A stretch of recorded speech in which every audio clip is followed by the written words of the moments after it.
Hello, welcome to Prejim Technologies. I am Venkat. This is part 11 of ASP.NET video series. In this session, we'll learn about the properties and events of an ASP.NET radio button control. Radio button control is actually used when you want the user to select only one option from the available choices. For example, the gender of a person. A person can be male or female. He cannot be both at the same time. So if the user has first selected male and then if he tries to select female, the initial male selection he made should automatically be deselected.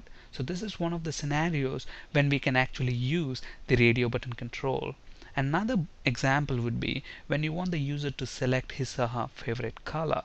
In fact, for both of these choices, we can actually use another control called radio button list control in ASP.NET.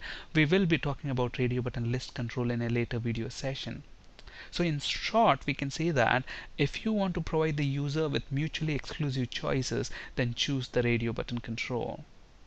Now this radio button control exposes several properties and events that we need to be aware of as a developer. Let's actually look at an example.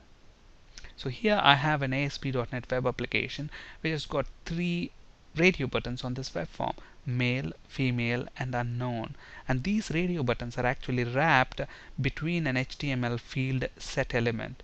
And this field set element has got this legend. Legend contains this text gender. So if you're wondering what a legend is, that's the text that you can see within the field set. And then inside that field set we have these three radio button controls which has got the ID and the text properties. So the ID property, as we know, it's used to uniquely identify the control on this web form. And then the text property is something that you can actually see for the radio button. So we can use this text property to set or get the text of the radio button control. Alright, so now let's go ahead and run this. So there is a slight problem with these three radio buttons that we have on this web form. Now the gender of a person can be male or female or unknown. It cannot be, all of them at the same time. But then if you look at this radio buttons here, I am able to select all of them at the same time, which is a problem. We will correct that problem just in a bit, but before that we will look at the other properties that are available for this radio button. The first property is the checked property. This is a Boolean property, meaning it's going to return a true or a false. It's going to return true if the radio button is checked. It's going to return false if it's not checked.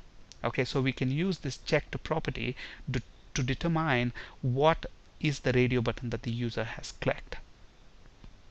So double click the button, it generates the event handler. So if male radio button, that's the ID of the male radio button, dot checked is equal to true. So which means if the user has selected the male radio button, then we know that he has made a choice of male. So response.write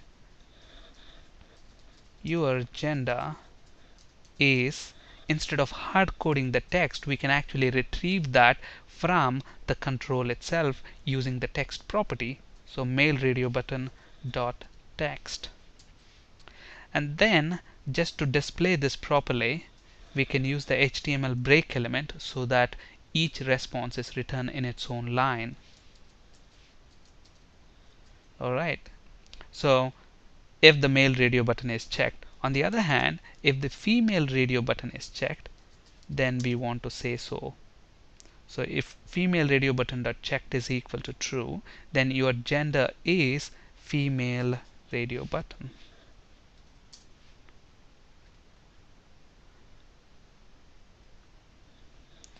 Along the same lines, if unknown is checked,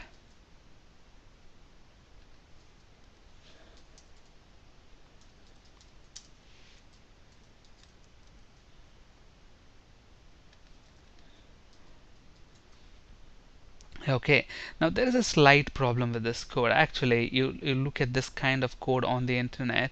The problem is, look at this checked property. The checked property itself is a Boolean property, so which means it's going to return a true or a false. You don't really have to compare that value to a true. You can just say if checked. Okay, that itself is enough. You don't have to retrieve that and then compare it with unnecessary processing. This can be slightly better in terms of performance. Alright, so obviously when we run this now, and then when you make your choices, whatever are the choices that the user has made, those will be printed. So I select all three of them. So it's saying your gender is male, your gender is female, and unknown as expected.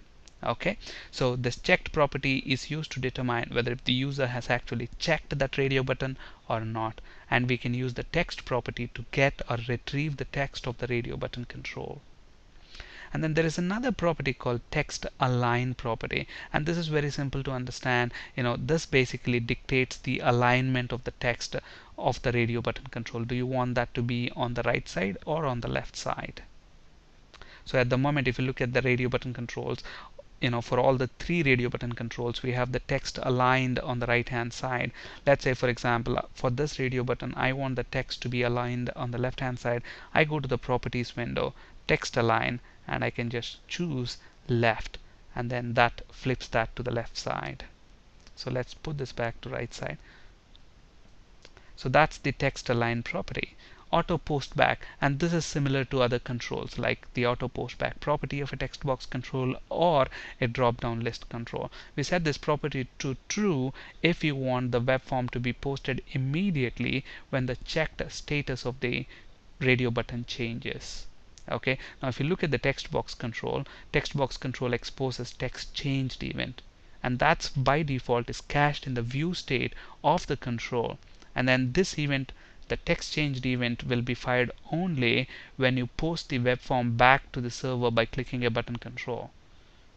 Okay, so in a similar way, the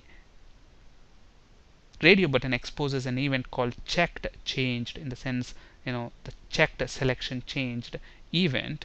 This event is fired whenever the status of the radio button control is changed, the checked status is changed. Now by default, this event is cached in the view state. If you want to treat that as a post back event, set the auto post back property to true. So if you look at this, for example, when I double click that, look at that, checked changed event handler is generated, and let's say response.write, and since this is the male radio button, I'm gonna say male radio button selection changed. Alright, so now when we actually run this, let's rerun that once again. So when we run this and when we change the selection of that male radio button, look at this, it's not selected. I select that, but the event didn't get fired immediately. But when I click the button, look at that, that's when it gets fired, because the event is cached in the view state of this control, and it's fired by default only when you post the web form back to the server for processing. But if you want to convert that cached event of this radio button control into a post back event, all you do is set the auto post back property to true, and we do that by going into the properties window and then set this auto post back property to true. So when we run the application now and then change the selection, it will be immediately posted back to the server. So I select that, immediately posted back, unselect that, it will again post back to the server. If you want to unselect, these are not mutually exclusive now, so you wouldn't be able to unselect that. We will correct that problem just in a bit. Alright, let's turn this off, the auto post back property. So we have seen the auto post back property, and along the same lines we also have seen the only event exposed by the radio button control checked changed event. Okay, and the very important property is the group name property. And if you look at these radio button controls, they are not interacting with each other, meaning they are not mutually exclusive at the minute. If you want to make them mutually exclusive, then these radio button controls have got a property called group name property. So if you want all these three radio button controls to be mutually exclusive, set the group name property of all these three radio button controls to be the same. So I'm going to set the group name for this radio button control to be, let's say, gender group, and use the same group name for all the three radio button controls. So select both of them, go to properties, and I'm going to select set the same group name. Now if I go ahead and run this and try to select, the radio buttons will be mutually exclusive as expected. So that's the significance of group name. So look at this, now these are mutually exclusive.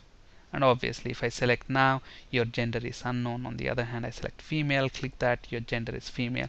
It correctly works as expected. Okay, but then if you look at the code,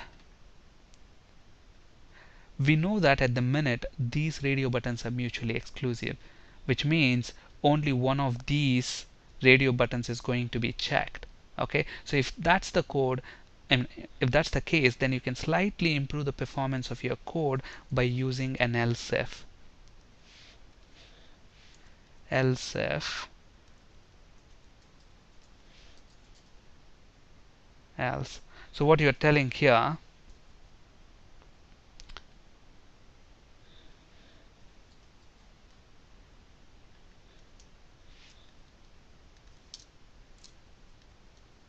actually let's put this condition here.